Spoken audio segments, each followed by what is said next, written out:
इमरान खान की पार्टी की आदत को 10 मुहर्रम के बाद हुकूमत के खिलाफ तहरीक चलाने की हिदायत। रावलपिंडी डियाला जेल के करीब अपनी बहनों के साथ मीडिया से गुफ्तगू करते हुए कहा कि आज मेरी बहनों को 15 मिनट मुलाकात का वक्त मिला। एक वकील जहीर अब्बास को 1.5 मिनट मुलाकात की इजाजत दी गई। इनके अलावा सलमान सफ्दर, सलमान अकरम राजा, नियाजुल्लाह नियाजी किसी को मुलाकात की इजाजत न मिल सकी।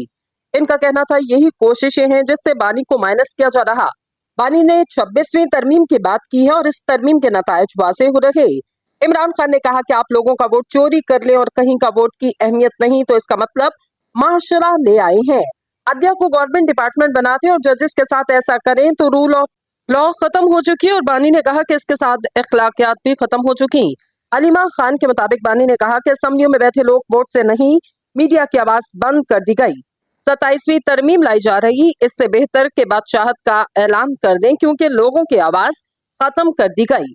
अलीमा खान के मुताबिक इमरान खान ने कहा कि 10 मुहर्रम के बाद इस गुलामी के निजाम के बाद तहरीक शुरू कर देंगे। बानी ने पंजाब असम्बली में मुज़ाहमत की तारीफ की और अपोजिशन लीडर की तारीफ की और कहा इस वक्त 26 अरकान है जिन पर पाबंदियां आयद, इससे बेहतर कि हमारे मेंबर असम्बली के बाहर अपनी असम्बली लगा दें। इन्होंने पार्टी को कहा कि 10 मुहर्रम के बाद तहरीक की तैयारी करे। बानी ने पार्टी के लिए हिदायत जारी की जो सलमान अकरम राजा को बता दी गई। अलीमा खान का कहना था कि इन्होंने बानी को तन्हाई में कैद कर रखा।